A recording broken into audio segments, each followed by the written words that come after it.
Alright, what's up guys, welcome back to my channel. Welcome to my channel if you're new. My name's Oliver. So for today's video, we have an episode recap of The Real Housewives of Potomac Season 10, Episode 2. Alright, let's go ahead and get into it. I don't have that many notes actually, because I was doing something while watching the episode. But anyways, we start off where we left off, basically at Ashley's second Bloom Ball. And Ashley says that the math isn't mathing with Stacey's divorce, basically. And then Giselle also said that she doesn't think that Stacey's actually divorced. And then Kay and Wendy continue to talk about their issue. And then Kay said that Stacey said that she was never going to show the girls who she really was, and her facade would just never drop. Very interesting. Following this, Stacey said that she's unjustly, I put in here bear down, beat down. I meant unjustly beat down. So that's what Stacey said. Following this, Giselle's talking with Karen's friend Cookie. I really like Cookie. She's gonna come up at the very end of the episode too. Just wait for that.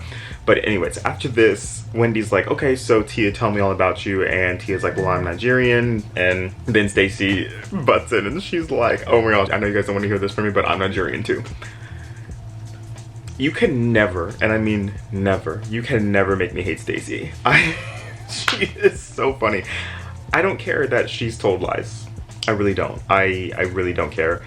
I love Stacey and no one will ever change that for me. Anyways, following this, Ashley has a special performance for everyone. Basically, it's like a strip tease. That's pretty much what it was. Moving on, it's the next day and Wendy got a dog. Oh, one thing that's very interesting, I'm filming this after Wendy's whole situation where she got arrested for fraud. It's very interesting, like just seeing these scenes afterwards and whatnot. Like that's a whole nother thing. I already posted my thoughts on it on my TikTok. I don't think I posted it on YouTube or Instagram at all, but if you want to know the video, it's up over on TikTok. Yeah, Wendy got a dog, and it was one of the dogs that was pooping all on the floor at the season finale last year. It was a charity event. I think it was Stacey that put it on or something like that, yeah. But yeah, Stacey comes over to the house, and it's interesting because I'm liking this little alliance between Stacey and Wendy. I'm kind of liking it. Looks nice. Yeah, they go outside and drink water because Stacey can't open the champagne bottle. And then Wendy's like, oh, are you engaged? Because she sees the ring on Stacey's finger. And then Stacey is like, oh, well, I'm back with my husband. And Wendy's like, if you're going to be anything, please be serious. And then Wendy says it's very convenient.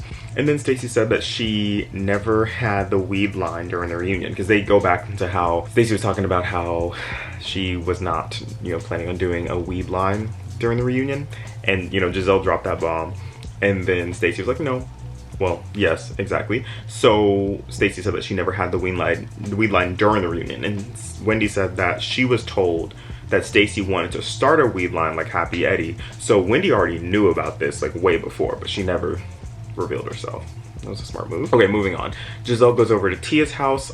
I don't have many notes on this, but basically, yeah, Tia's talking about being a mom, and there was some other thing that was in there. I completely forgot what. I should have written more notes on it. So sorry. But I'm really liking Tia as a housewife. She's really cool. Following this, it's Ashley and her half-sister. They're hanging. She said that, did she say she just met her half-sister? Something like that, I think.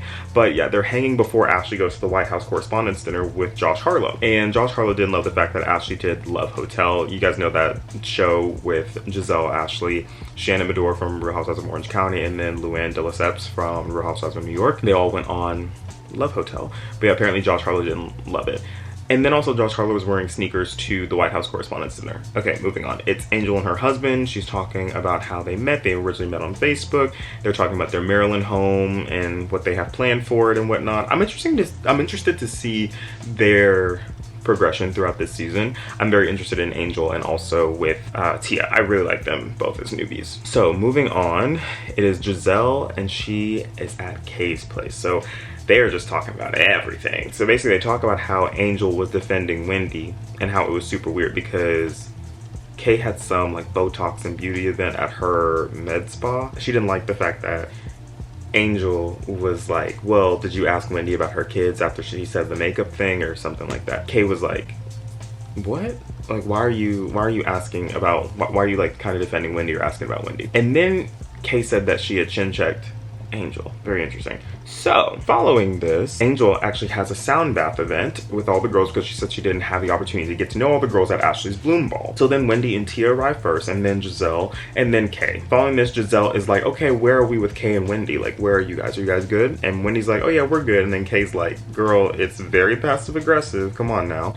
And then they bring up the issue with Kay and Angel, and Giselle's like, oh yeah, Kay said that she chin checked Angel. And then Kay was like, no, I didn't. And then just like, yes, you did. Like, you said it at your house. And then Kay was like, oh, Well, since I said that, I apologize. So she apologized to Angel for saying that she chin checked her. Following this, Stacy arrives and Giselle's like, give these bowl of mints to Stacy, and then Stacy takes them in. Okay, this is getting real like out of hand with Stacy's breath and everyone's just talking about it. But yeah, anyways, following this, Stacy then orders straight vodka with an elderflower in it so that people don't know that she's drinking straight vodka. And then I wrote in here that the sound bath goes well. Then Stacy shows people the notification that she got from the divorce, and then Giselle's like, it's not notarized, so nope, you're not divorced. And then Ashley's like, okay, well, that's all the proof that I needed. Okay, moving on. It is the last scene. It's the most interesting one.